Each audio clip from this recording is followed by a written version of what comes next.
Selamat datang di channel kami. Hari ini kita akan membahas fakta menarik tentang malaikat dan jin yang mungkin belum Anda ketahui. Dua hal ini sering dibicarakan, tapi jarang dipahami secara mendalam. Ada banyak pertanyaan yang muncul. Apakah malaikat Jibril yang menyampaikan wahyu kepada Nabi Muhammad masih ada? Bisakah jin benar-benar merasuki manusia seperti yang sering kita dengar? Video ini akan membahas semua itu dengan penjelasan yang mudah dipahami dan berdasarkan sumber-sumber terpercaya. Siap untuk mengungkap misteri malaikat dan jin? Simak terus video ini. Sekarang, coba bayangkan. Di zaman Nabi Muhammad SAW, malaikat Jibril datang membawakan wahyu. Jelas, kedatangannya adalah peristiwa besar. Tapi, mengapa sekarang kita tidak pernah mendengar malaikat Jibril datang lagi, bahkan kepada orang-orang saleh sekalipun? Jadi begini, tugas utama malaikat Jibril adalah menyampaikan wahyu kepada para nabi dan rasul. Setelah Nabi Muhammad SAW wafat, Al-Quran sudah sempurna. Tidak ada lagi wahyu yang perlu diturunkan. Artinya, tugas malaikat Jibril sudah selesai. Bukan berarti beliau tidak ada, tapi fokusnya beralih ke tugas-tugas lain yang Allah SWT perintahkan. Ingat, malaikat itu punya tugas masing-masing. Nah, sekarang muncul pertanyaan menarik. Bagaimana dengan orang-orang yang mengaku didatangi malaikat Jibril saat ini? Disinilah kita perlu berpikir kritis. Kita harus bisa membedakan antara informasi dan klaim. Jangan mudah percaya begitu saja. Selalu cari tahu sumbernya, dalilnya, dan konteksnya. Ingat, zaman sekarang banyak orang mengaku ini itu. Jangan sampai kita terjebak dalam hal-hal yang tidak jelas asal-usulnya. Pernah dengar cerita tentang Nabi Ibrahim yang kedatangan tamu? Atau kisah tentang malaikat maut yang mencabut nyawa? Di dalam Islam, ada kisah-kisah tentang malaikat yang menampakkan diri dalam wujud manusia. Tujuannya, menjalankan tugas dari Allah SWT. Contohnya, ketika Nabi Ibrahim kedatangan tamu itu adalah malaikat yang menyamar menjadi manusia. Mereka datang membawa kabar gembira tentang kelahiran Nabi Ishak. Ada juga kisah malaikat maut yang bisa berubah wujud saat mencabut nyawa. Bisa jadi dia muncul dalam bentuk yang berbeda-beda, tergantung siapa yang akan dicabut nyawanya. Tapi ingat, meskipun malaikat bisa menyerupai manusia, hakikatnya mereka tetaplah makhluk yang berbeda. Mereka diciptakan dari cahaya, sementara kita dari tanah. Penting untuk diingat, kita tidak boleh sembarangan mengklaim pernah melihat malaikat.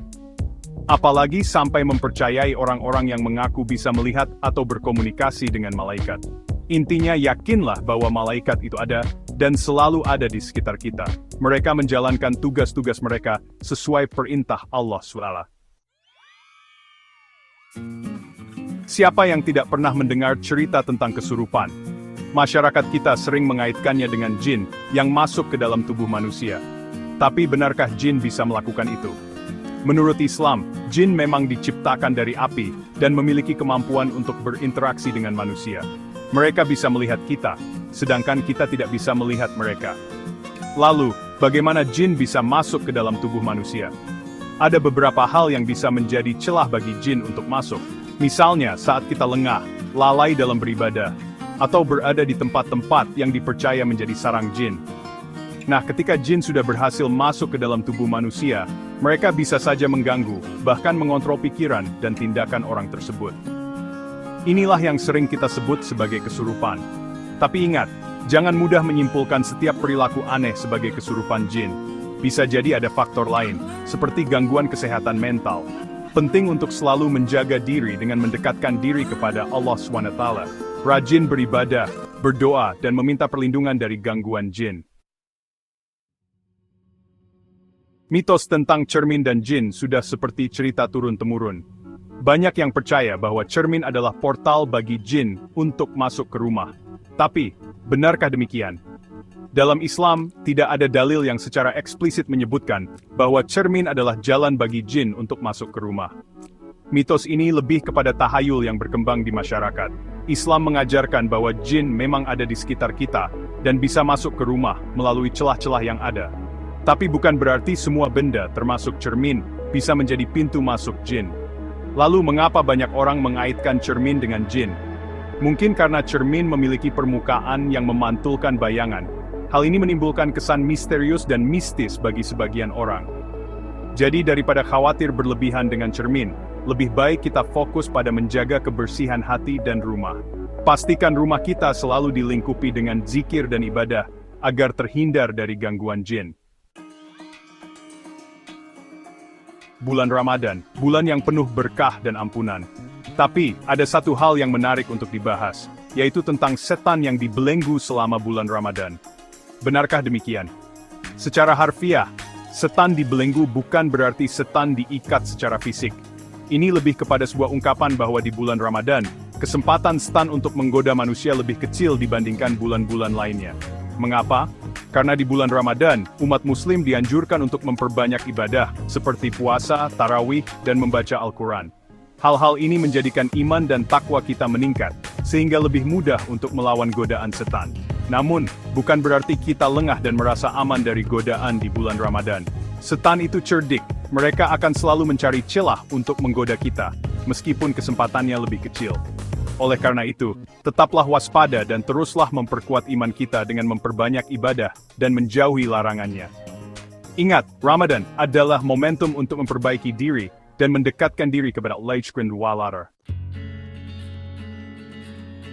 Malaikat sering digambarkan sebagai makhluk yang suci dan selalu patuh pada Allah SWT. Tapi pernahkah terpikir oleh kita, apakah malaikat juga memiliki emosi seperti manusia? Dalam Islam, malaikat diciptakan dengan sifat-sifat tertentu, salah satunya adalah selalu taat pada perintah Allah SWT. Mereka tidak memiliki hawa nafsu seperti manusia. Namun, ada beberapa riwayat yang menceritakan tentang malaikat yang menunjukkan ekspresi seperti tersenyum atau menangis. Tapi, ingat, itu bukan berarti malaikat merasakan emosi seperti kita. Contohnya, ketika Nabi Muhammad SAW wafat, malaikat Jibril datang dengan wajah yang murung.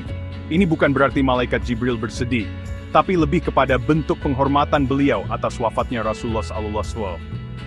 Begitu juga ketika ada hamba Allah yang bertaubat, dikatakan bahwa para malaikat bersuka cita. Sekali lagi, ini bukan berarti malaikat merasa senang seperti kita, tapi lebih kepada bentuk apresiasi mereka atas taubatnya seorang hamba. Intinya, kita perlu memahami bahwa malaikat itu makhluk yang berbeda dengan manusia. Mereka diciptakan dengan sifat dan tugas yang spesifik. Jangan samakan cara mereka mengekspresikan sesuatu dengan cara kita. Itulah beberapa fakta menarik tentang malaikat dan jin dalam Islam.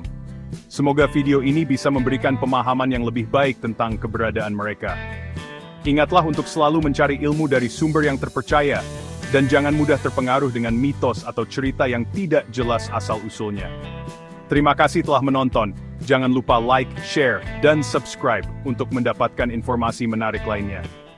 Sampai jumpa di video berikutnya.